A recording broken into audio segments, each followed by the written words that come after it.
Good morning, English hackers, e seja bem-vindo para mais um episódio de Acabei de deixar meus filhos na escola, aqui com Braden Chase. Estou feliz para estar com vocês hoje e eu estou até animado para poder falar sobre isso hoje. Então, para mim, né, no assunto de inglês, algo que é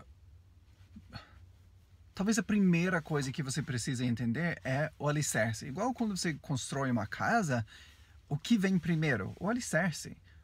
Você não vai começar pelo teto, porque é impossível, sabe? Você não consegue colocar um teto lá em cima sem algumas paredes e muro e tal, né? Para poder apoiar o teto. Não dá, sabe? E mesmo, talvez você domine o teto, mas sem as paredes e alicerce, não é uma casa. Não é, sabe? Eu vejo isso muito com alunos, né? Com os meus alunos, que eles sabem uma parede, ou eles sabem um pedaço do teto, ou eles sabem, sabe, a cozinha, mas não sabem como fazer a sala, os quartos, o banheiro, sabe? Eles não sabem fazer isso tudo. Então é importante, eu acho, começar com alicerce. Porque mesmo numa casa, às vezes é fácil esquecer o alicerce, porque você tá lá embaixo, tá lá, beleza, ignora. Ou, se fizermos outro exemplo de uma árvore. Eu gosto muito do exemplo de uma árvore, porque língua e árvore, a maneira dos ramos e até as folhas, né? O tronco, as raízes e tudo, encaixa muito bem com a maneira que a língua inglês funciona. E o que eu vejo bastante, né, para continuar a analogia, é que muitas vezes alguém estuda inglês por um bom tempo e eles dominem talvez um ramo, né, ou pegaram um dos raízes, mas não todos. Ou eles pegaram um monte de folhas, estão focalizados nas folhas. Porém, o tronco está isento, né? Eles não sabem o que é, está ausente, não isento, está ausente. E eles não conseguem juntar os tantinhos, né, que eles conhecem e sabem do inglês numa coisa inteira, numa coisa completa. Esse é o outro lado do completo, do curso completo de inglês. Não é simplesmente que eu vou ensinar tudo que há, que tem do inglês para você, mas é para ser o ponto completo para você, o ponto para você criar completo, inglês completo na sua cabeça, para você poder realmente falar inglês. Como completar seu conhecimento do inglês de verdade, para poder falar e conquistar e progredir na sua vida. Essa é a meta e esse é o propósito do curso completo de inglês. Então, eu queria muito explicar isso para você, né? Então, qual é, né, o alicerce do inglês? Não é gramática, não é... é gramática, dependendo de como você define gramática, né? Mas não é verbos, né? Não é preposição, não é adjetivo ou substantivo, sujeito, predicado, nada disso, né? Também não é pronúncia, né? Pronúncia é importante, mas não é o alicerce do inglês. Tá? Não é audição, não é escrita, não é leitura, nada disso. Não é a soletragem das palavras, isso não é o alicerce do inglês. O alicerce do inglês eu estou pausando, né, para dar um efeito bem dramático, sabe? Tudo bem. O alicerce é S-V-O. Ok? S-V-O. Tradução, né? Essas são letras, né? A letra S, a letra V e a letra O. Né? Talvez dê para entender, né? S-V-O. Mesmas letras, mesma escrita, porém vê a pronúncia, a maneira que eu estou pronunciando diferente do português, tá? Então, SVO, o que significa? Significa subject, verb, object, ou sujeito, verbo, objeto.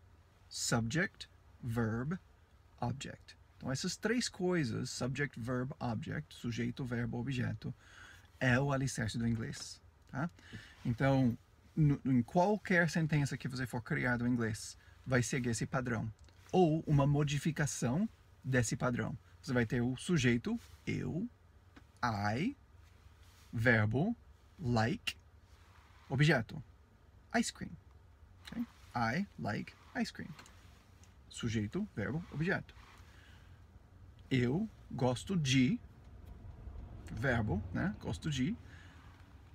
Sorvete é a tradução, né? Eu gosto de sorvete. A parte bom que brasileiro, que falante do português, né? Lusófonos tem do inglês, do português para o inglês, é que essa ordem de palavras é quase o mesmo do português. Então, a maneira que você vai estruturar a frase no português e a maneira que você vai estruturar a frase no inglês é basicamente o mesmo, com variações específicas. Tem certas coisas que não são as mesmas, né? Tipo, não tem jeito combinar as coisas, principalmente adjetivos, tá? Eu falo bastante sobre adjetivos dentro do curso, porque justamente adjetivo é o grande desafio de brasileiros, porque a estrutura de nossos adjetivos são super simples no inglês, mas é muito diferente dos adjetivos, das estruturas de adjetivos no português. Então é um ponto de desafio grande para meus alunos. Portanto, tem vídeo após vídeo, após vídeo, após vídeo, com exemplo, sentença, gramática, tudo sobre adjetivos, né? Os verbos são simples, sujeito é relativamente simples, né? Bem parecido com o jeito do português.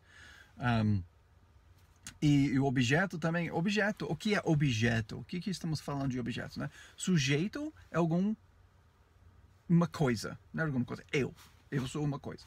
Ou o carro, né? Sujeito. Ou a casa da minha mãe, sujeito, né? Pode ser várias palavras, não precisa ser uma palavra só, né? Eu sou a casa do meu amigo australiano, né? Um sujeito, várias palavras, um sujeito. Verbo, é. É um verbo, né? É. Vai, come, correr, corre, né? Ou dirige, algo assim, né? O verbo no meio. E no final o objeto. O que é esse objeto? O que é essa coisa? Então usamos essa frase objeto porque tipicamente esse objeto tem algo a ver com o verbo. O verbo está apontando para algo, né? Por isso usamos essa frase de objeto, né? É a coisa que está apontando a coisa, objeto, a coisa que o verbo está apontando, que está explicando, que está modificando. Tipo, tem muitas palavras para descrever isso. Mas eu gosto de sorvete. O objeto do verbo é sorvete, porque o que eu gosto? Não sei. Sorvete. Você gosta de sorvete, entendeu? O verbo está apontando, está puxando, indicando algo. O que é o objeto? Qual é o objeto? Não sei, até você falar. Agora eu sei. Entendeu? Igual eu falar, eu gosto de. Se eu parar ali, você fica. O quê? Sabe? Aquela. Quase empurrando ou puxando, não sei qual seria, né? Você quer, né? A pronúncia. Você quer a palavra. O que é o objeto? Isso é o objeto. A coisa que fica te puxando até o final.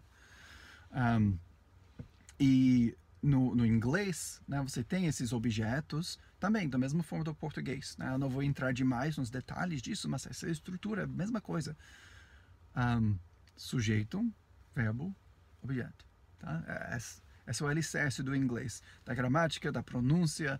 Isso governa tudo. Isso vai governar a escrita, vai governar a estrutura, vai governar perguntas, vai governar pronúncia, vocabulário, tudo isso. Sujeito, verbo, objeto. Tá? Então, eu espero que isso foi bom para vocês. Eu gosto muito, isso é super importante para explicar isso. Eu vou falar mais sobre isso no futuro, porque é bem importante. Mas isso é bem prático para você, para reestruturar a maneira que você está estudando inglês. Não fica correndo atrás de verbos, porque verbos são importantes, mas não é a base. Não corre atrás de substantivos, substantivos são coisas, né? Vai atrás, não são importantes, claro, né? Mas não é alicerce, nem adjetivos, nem advérbios, nem preposições, nem nada disso. Conjugações, importantes, claro, tudo importante. É igual a árvore. Né? Tudo isso, o que é o raiz?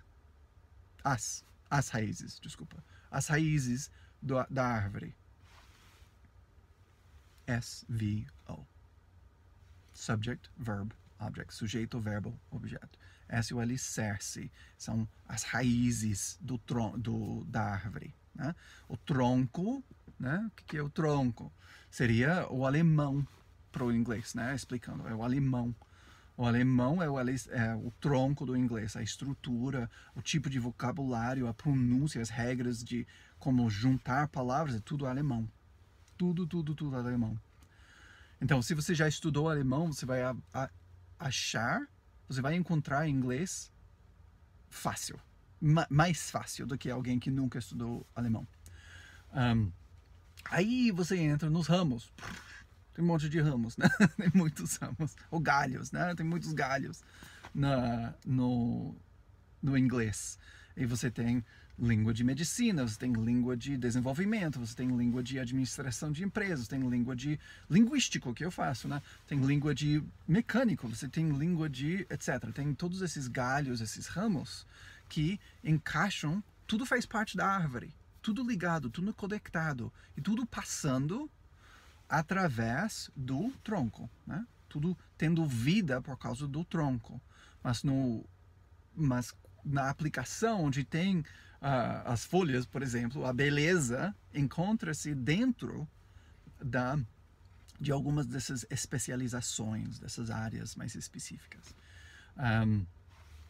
As flores, e aí, tipo, eu posso ir muito além, né, com esse exemplo de árvore para falar sobre o inglês, né? Tem fruta, tem sementes para passar para outra coisa, etc. Mas não vou entrar demais nisso.